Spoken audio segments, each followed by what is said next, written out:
Hi, it's Professor Gear, and I wanted to just give you a brief introduction to this week's module. It's week number 2 of this study abroad mini course, I guess you'd call it. This week we're covering 3 chapters, as you can see, chapters 4, 5, and 6 in the Bauer textbook. And the first chapter of the book talks about the Weimar Republic and gives you an idea of what was happening with the government in Germany after World War I. Germany was in quite disarray. The political situation was awful. There were a lot of parties vying for power. There was a lot of depression, economic depression that took place in the 1920s, late 1920s, as a result of the worldwide depression and the stock market crash in 1929. But throughout the 1920s also, the Weimar Republic, there was a lot of political turmoil with different parties vying for power, and a lot of chaos, a lot of unemployment. You have to remember that after World War I, Germany was severely punished for what it had done during World War I. Germany had started World War I. It was the aggressor.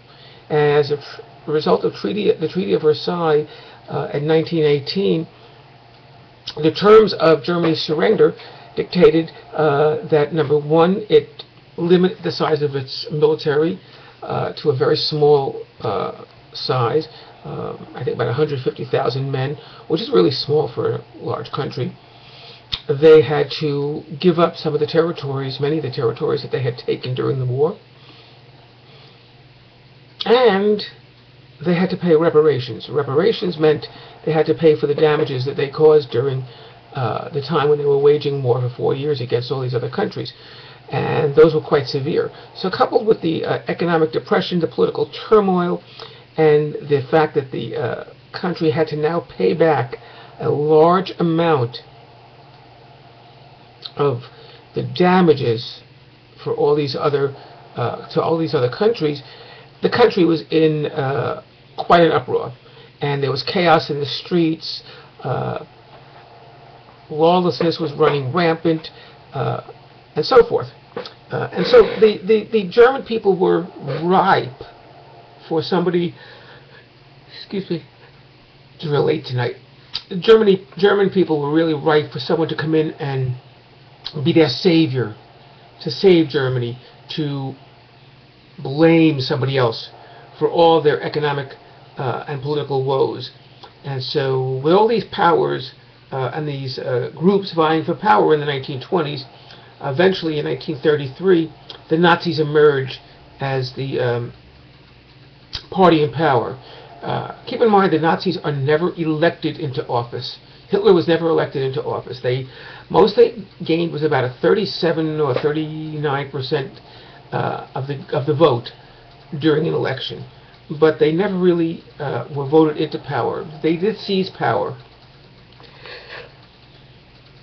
Sorry, but it's almost midnight here, and I have to get up for work tomorrow morning. I'm a bad boy. I should have done this video earlier in the weekend.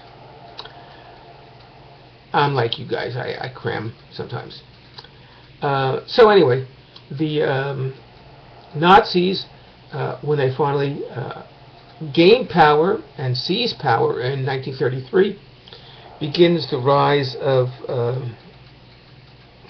the Nazi policy, the Nazi Party and their policies, which start to evolve during that period of time. And that's what you're going to study here, the evolution of the Nazi policy, the discrimination against the Jews.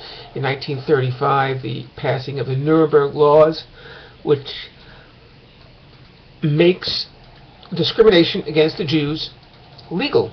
They basically stripped the Jews of their civil rights. They're no longer citizens in the eyes of the German government, the Nazi Party, National Socialist Party. And so they gained power after quite a struggle to try and gain that power. And part of this program of taking over Germany is in the next couple of chapters you're going to study about some of the massive propaganda that the Nazis used. And when I say massive, I mean massive.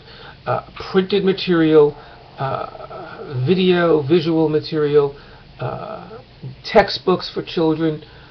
You're going to take a look at some of that in the next couple of weeks. Video in terms of posters all over. Pardon me. Stop laughing. Video, this hour I lose my thought. A lot of anti-Semitic posters all over Germany, but also movies that appeared in theaters that people were forced to see when they went to the theater. One was Triumph of the Will, in which you'll see Hitler is portrayed as the Messiah who has descended from on high, from in heaven, to save Germany. He's their savior. He's the Messiah.